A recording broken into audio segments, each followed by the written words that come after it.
Hello, Curran here. In this video, we're going to create these color and size legends using D3 and SVG. If you already understand the general update pattern and you're interested in adding legends for visualizations that use color and size to encode data, then this video is for you. The topics we're going to cover here include creating a color legend component, and this is based on our fruit bowl example from earlier, encoding area using a square root scale, computing ticks from a size scale, creating a size legend component, and finally tweaking the styles. I'm going to start by forking this bowl of fruit general update pattern special cases example, because this is actually really similar to what we want for our color and size legends. So I'll fork this, and I'll rename this to be color and size legends. I'll clear out this old README. And let's take a look at index.js. What I'm imagining here is that we convert fruit bowl into another module that renders a color legend. These examples here are not needed anymore. These are just for teaching the general update pattern, so I'm going to delete those.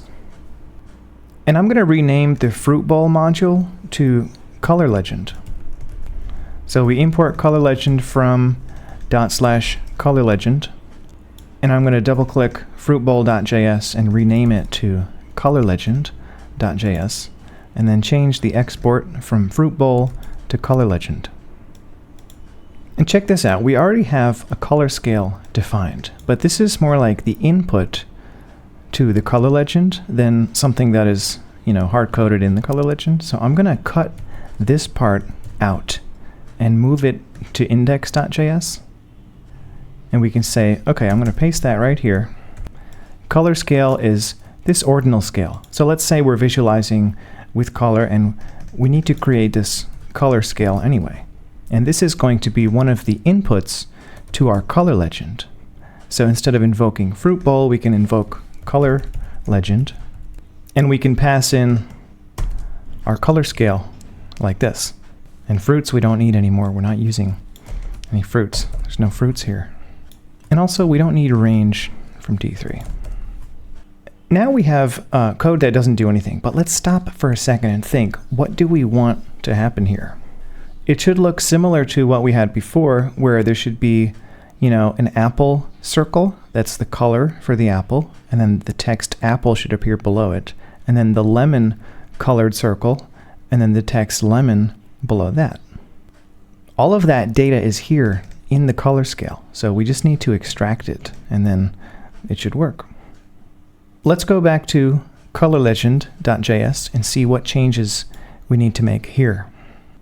Radius scale we don't need anymore. And in fact, we don't need to import scale ordinal because we're not constructing any ordinal scales in here.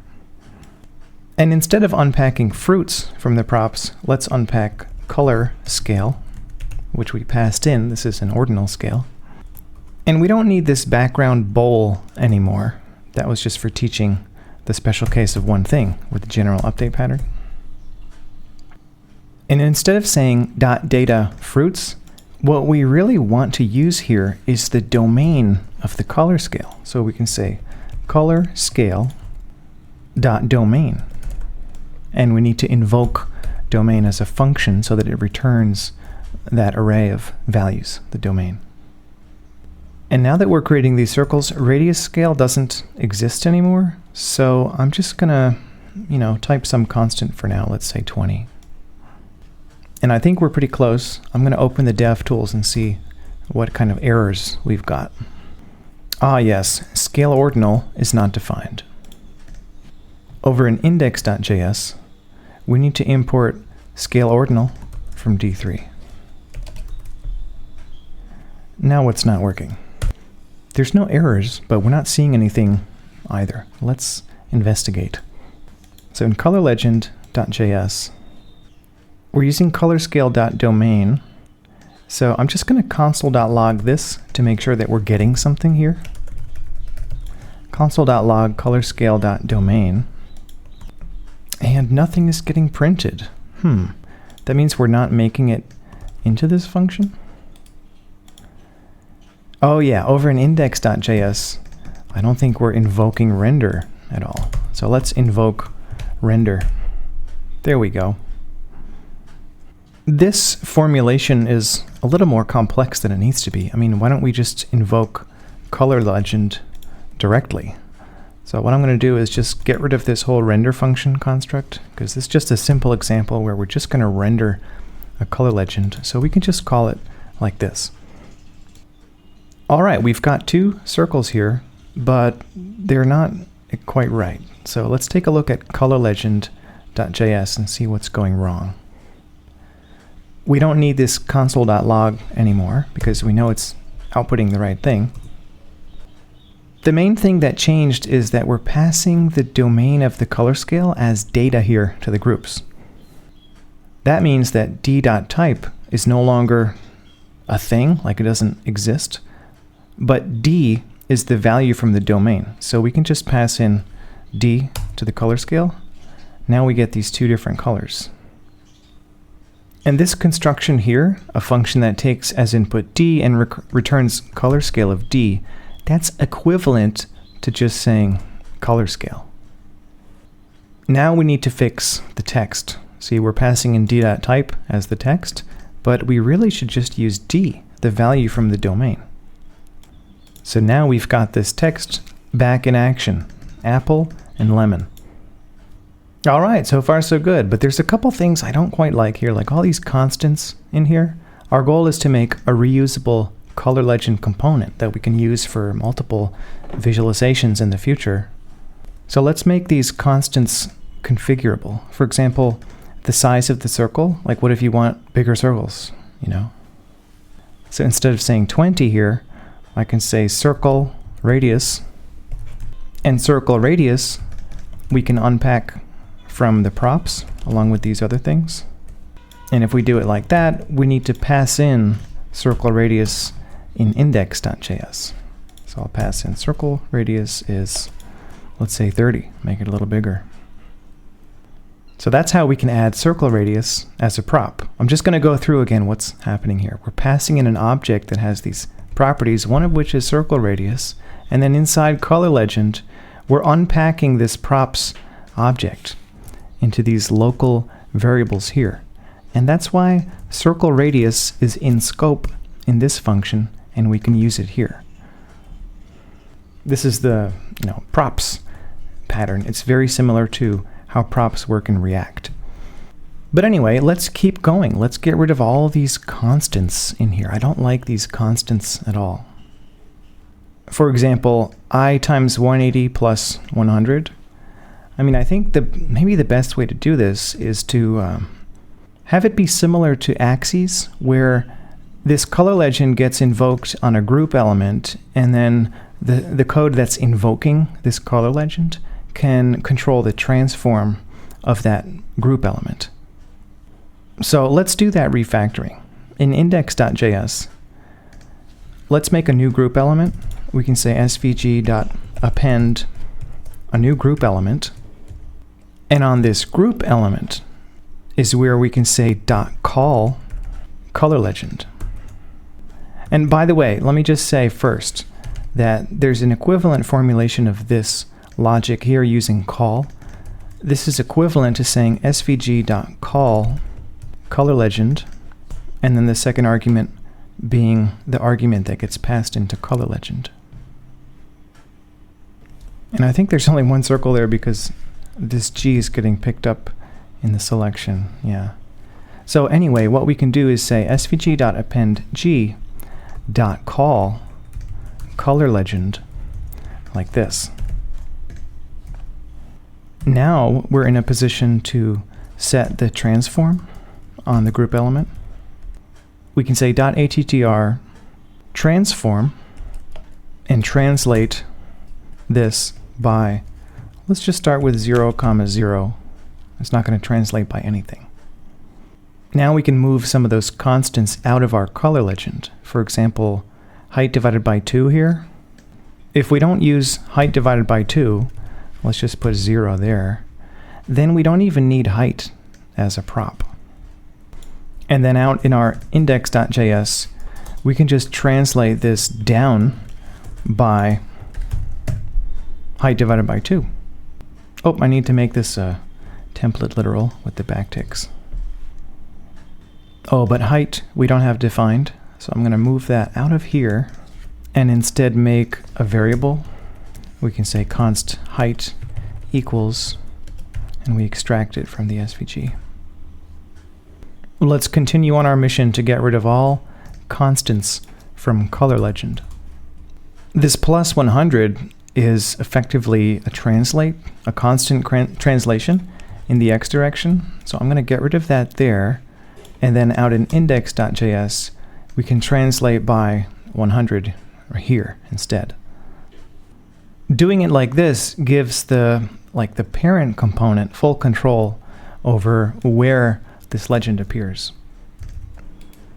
Let's see what other constants remain. We've got this 180 here, and what this is actually is the spacing between the circles. So I'm just going to name this circle spacing, or maybe just spacing. Spacing. So I'm imagining that spacing gets passed in as a prop, and we just let the circles go as long as they're going to go, depending on how many elements are there. I think this is a reasonable approach. I mean, another way you could do it is set the width and then make it fit in the width. But then if you have more elements, they're going to be squished and you're going to have to tweak the width anyway. So I'm just going to do it this way instead. So we can unpack spacing from the props here. And then back in index.js, we can pass in spacing is 180. There we go. And I think there's one last constant, which is how far the text is. Yeah, it's this number right here, 120. So I think I'll call this text offset. And we can unpack this from the props as well. Text offset. And then back in index.js, we can pass in text offset as 120. There we go. All right, that's pretty much it, how you can make a color legend. But I'm going to do a couple more steps, because typically a color legend goes vertically, and these marks are separated vertically. And my goal for this end product is that we're going to have a color legend going up and down, and then we're going to also have a size legend going up and down. So the first thing I'm going to do is make this so that instead of going horizontally, it's going to go vertically instead. And I think all we need to do here is change the color legend code. So instead of translating in the x direction, we can translate in the y direction. So the x translate will be 0, and the y translate will be I times spacing. And then instead of text offset going in the y direction, that can just go in the x direction. That's pretty close, and we just need to center the text vertically. And for this, I just like to use any example with an axis, because D3 axes center these perfectly, and we can use this trick. We can set dy to this magic value that makes it perfectly centered vertically. So back in our code, for our text elements, we can set dy, we can say .attr dy is 0.32 em. Great, now it's centered vertically. Now I'm just going to tweak this so that it's more centered over here. And all we need to do that is to go to index.js and tweak these props here that we pass in. So I'll just tweak the spacing and the text offset. But I'm realizing that these are centered horizontally, but really they should not be. They should be sort of emanating to the right of these circles. So let's fix that. That might be in our CSS. Yeah, this is it here. Text anchor is middle. So if I just delete that, yeah, that's what we want. Now the text is left justified, meaning they're all going to be aligned with this vertical line here, which is what we want. And then we can go back to index.js and tweak the text offset to bring them closer to the circles.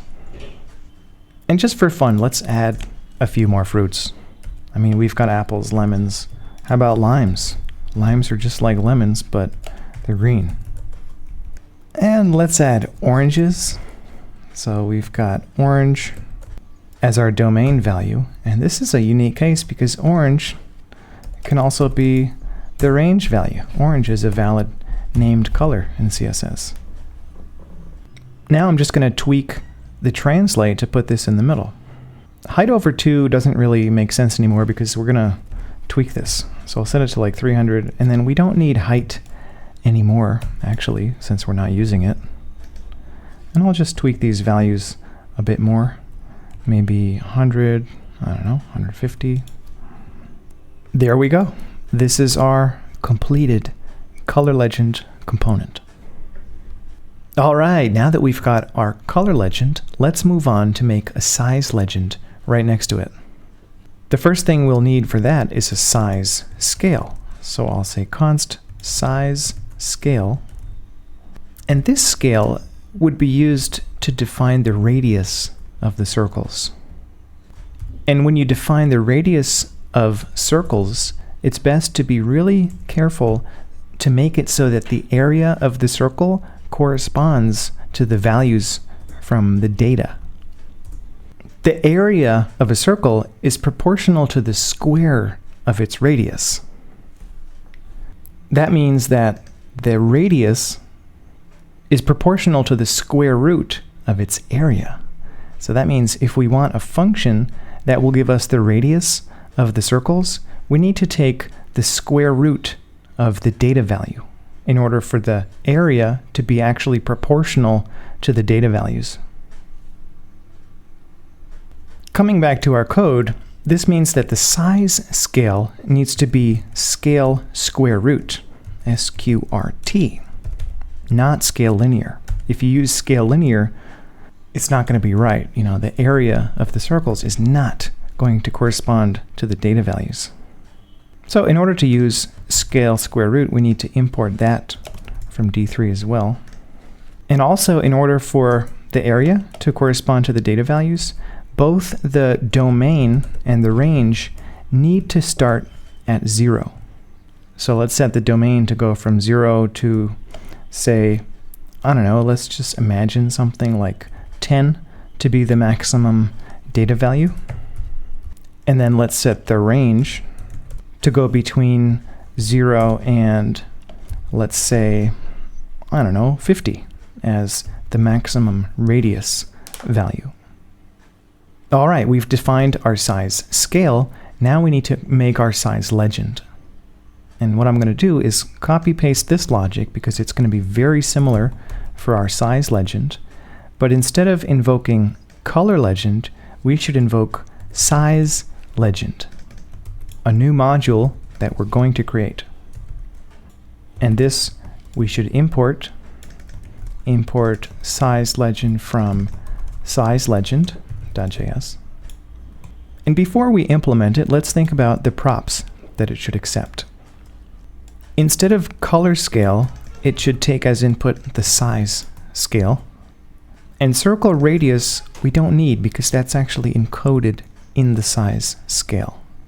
Spacing and text offset are still valid, so let's keep those. All right, now let's go about implementing our size legend. What I'm going to do is create a new file, call it sizelegend.js, and I'm going to start by copying the code for our color legend and pasting it in to our sizelegend.js because it's going to be very similar. Then we can rename this to size legend and unpack size scale from the props. And we don't need circle radius. Now let's focus on what we need to pass in for the .data values here. For this, I'm just going to comment out this code for now. And we need to get values that represent sort of nice tick marks that you might have for, say, an axis. And luckily scales provide this. So let's say console.log size scale dot ticks. And when you invoke ticks, I believe you need to pass in some number like 5 as the desired number of ticks. And if I open up the developer tools, you see this is what we get. This looks exactly like what we want for our size legend. But 0 is going to show up as an invisible circle, like a circle of radius 0. So I don't think we want to include 0 here. So let's filter out 0 from this list.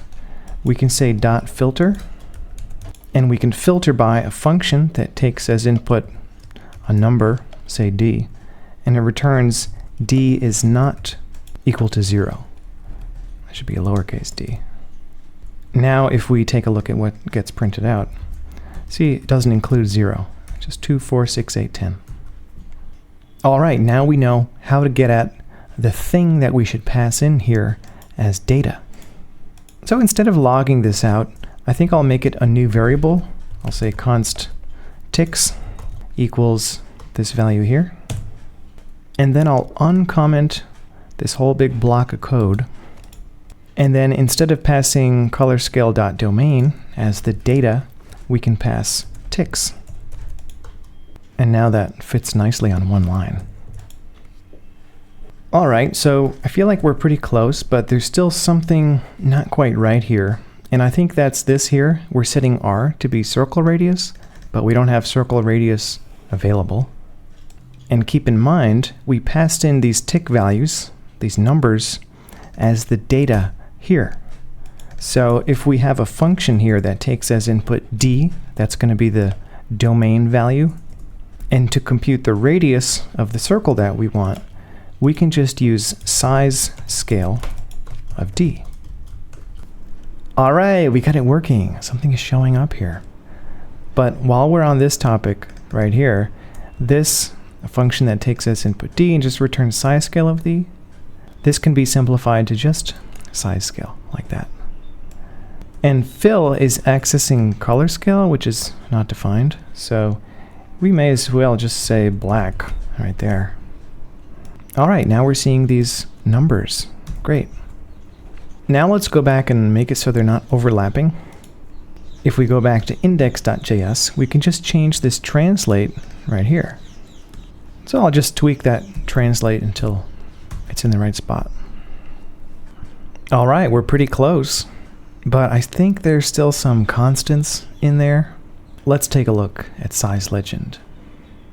See, here we're passing in 5 as ticks, but this, I feel like this is something that should be configurable from the outside. So this constant 5 here, let's make this a new prop. I think I'll call it num ticks.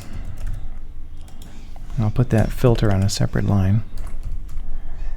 And then num ticks we can unpack from our props. And I think what's happening now is it's undefined. So when you call .ticks with undefined, it uses some default, which I think is 10. But anyway, in our index.js, we can specify numticks right here as 5. One problem is that as the circles get bigger, they start to overlap with the text. So I think maybe a good solution would be to move the text over depending on how big the circle is. So let's do that.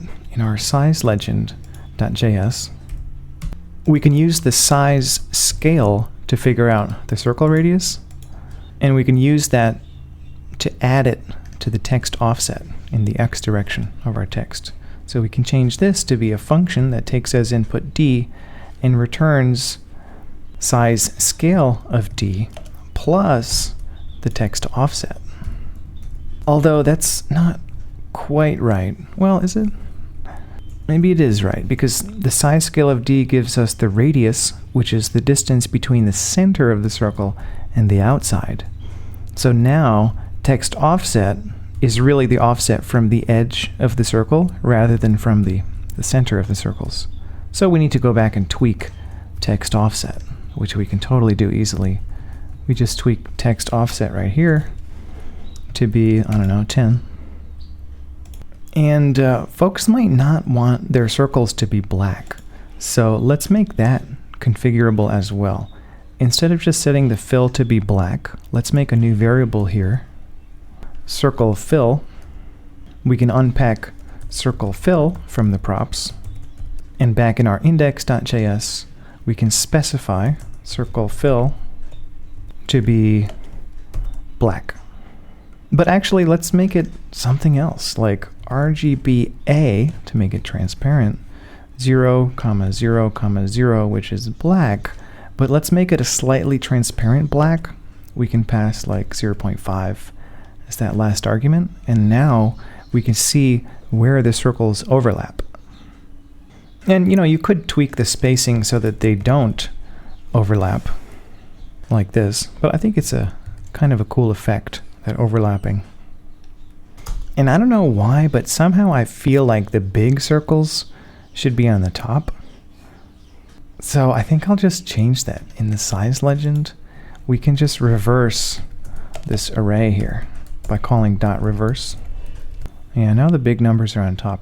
Somehow that sits well with me. I don't know why. And just like we did previously, we could customize our tick text for the legend, meaning this text here. But we could do the same for the text of our color and size legends.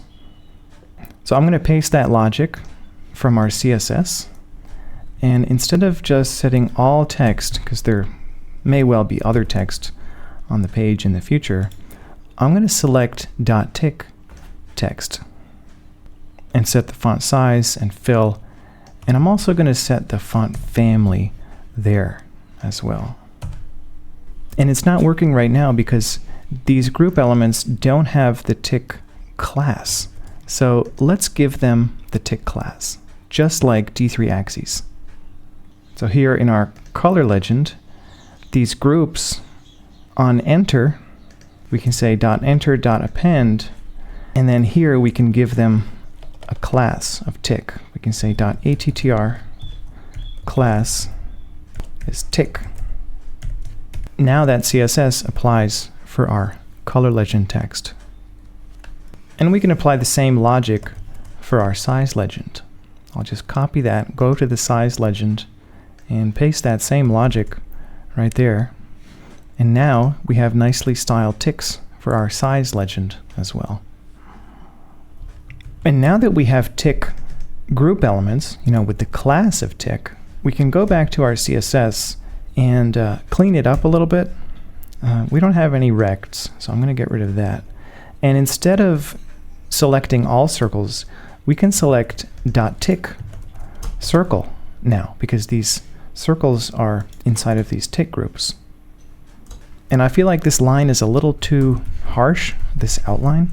So in here, I'm going to say stroke-opacity is 0.5.